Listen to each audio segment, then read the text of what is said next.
ہے، کون کتنا بول رہا ہے، اس کے لیے تقریر نہیں ہوتی ہے۔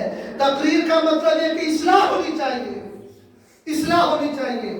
اور یہ نام تو مت کیجئے کہ فلاں مفتی بڑھیا بول رہا ہے، فلاں مولوی صاحب بڑھیا بول رہا ہے، نہیں۔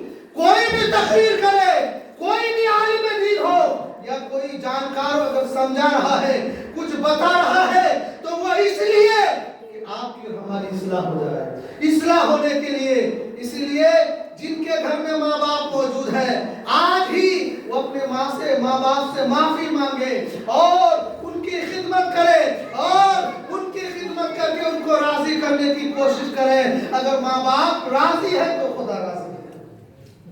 سب سے پہلا مرتبہ اللہ تبارک و تعالیٰ کا ہے، دوسرا مرتبہ حضور صلی اللہ علیہ وسلم کا ہے، اور ان دونوں کے بعد اگر کسی کا مرتبہ ہے تو وہ ماں باپ کا مرتبہ ہے۔ ہم اور آپ خدا کو یہاں وہاں ڈھونڈتے ہیں، خدا تو ہمارے ماں باپ کے پاس موجود ہے۔ جن کے ماں باپ موجود ہیں ان کی خدمت کیا کریں، ان کے حال چال پوچھیں، ان کو راضی کرنے کی کوشش کریں، ان کو وہ کیا کھانا چاہتے ہیں، وہ کیا پینا چاہتے ہیں، وہ کس طریقے سے زندگی گزارنا چاہتے ہیں، لہٰذا ان کی اطاعت کریں، ان کو راضی کرنے کی کوشش کریں۔ اگر ماں باپ راضی ہے تو خدا راضی ہے، اور اگر ماں باپ ناراض ہے، اگر آپ کعبہ کے اندر بھی مر جائیں گے پھر بھی آپ کو گھسیٹتے ہوئے جہنم میں داخل کیا جائے گا۔ اور اگر ماں باپ آپ کے راضی ہیں اور اللہ راضی ہے، اگر آپ اپنے گاؤں میں مریں گے، آپ کو جنتی لباس پہنا کر، جنتی خوشبو دے کر، فرشتوں کی جھرمٹ میں عزت کے ساتھ آپ کو جنت میں داخل کیا جائے گا۔ اسی لیے کہ جنت ماں کے قدموں میں ہے۔ ہم سنتے آ رہے ہیں لیکن ہمارا عمل نہیں ہے، ہمیں عمل کرنا چاہیے۔ حضور سرکار غریب نواز نے فرمایا کہ دوسرا نمبر پہ قرآن کو دیکھنا ثواب ہے، ماں باپ کے چہرے کو دیکھنا ثواب ہے، اور حضور سرکار غریب نواز نے فرمایا کہ قرآن کو دیکھنا ثواب ہے۔ میں یہ سمجھتا ہوں کہ ایسا کوئی گھر نہیں ہے جس گھر میں اللہ کی لارہ کتاب قرآن پاک موجود نہ ہو۔ بتاؤ سچے دل سے، ہم اور آپ ہر جگہ جاتے ہیں، ہر چیز کو دیکھنا پسند کرتے ہیں، کیا کبھی ہم نے قرآن کو ہاتھ میں لے کر کے چھوا؟ کیا قرآن کو دیکھا؟ کیا قرآن کو ہم نے اپنے سینے سے لگایا؟ ہم ایک ہی بات پہ پار ہو جاتے ہیں یہ جواب دے کر کہ ہم پڑھنا نہیں جانتے۔ اگر آپ پڑھنا نہیں جانتے، منع بھی نہیں ہے۔ اگر کوئی قرآن پڑھنے والا قرآن پڑھتا ہے اور جس کو نہیں آتا ہے قرآن پڑھنا، وہ صرف انگلی ہر آیت کے اوپر پھیرے اور یہ کہے کہ یہ اللہ کا پیغام ہے، یہ اللہ کا فرمان ہے، اللہ نے جو کہا حق کہا ہے۔ جتنا پڑھنے والے کو ثواب ملے گا اتنا انگلی پھیرنے والے کو ثواب ملے گا۔ اللہ کے خزانے میں کسی چیز کی کمی نہیں ہے۔ صرف ہم قرآن کو دیکھ لیں گے محبت کی نگاہ سے تو ہمیں ثواب ملتا ہے۔ ایک چھوٹا سا واقعہ جو حضور سرکار غریب نواز نے یہ ہدایت بیان کی ہے، اسے سماعت کرے۔ ایک بار دو دفعہ پڑھے اللہم صلی علی سیدنا مولانا محمد وعلی آل محمد بارک وسلم، صلاۃ و سلام علیہ یا رسول اللہ صلی اللہ علیہ وآلہ وسلم۔ حضرت محمود غزنوی رحمۃ اللہ علیہ کا زمانہ ہے۔ آپ بہت بڑے بادشاہ اور اللہ کے ولی گزرے، بہت مخلص حضور محمود غزنوی رحمۃ اللہ علیہ بہت بڑے متقی پرہیزگار تھے۔ ان کو کسی نے خواب میں دیکھا کہ وہ جنت میں ٹہل رہے ہیں۔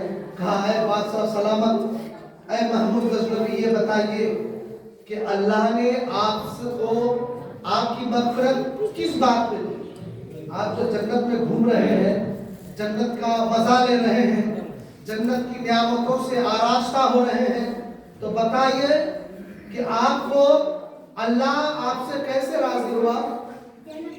زینب خاتون کے نام سے 50 روپیہ ہے، اللہ تعالیٰ سے کیسے راضی ہو گئے؟ آپ نے کون سا عمل کیا؟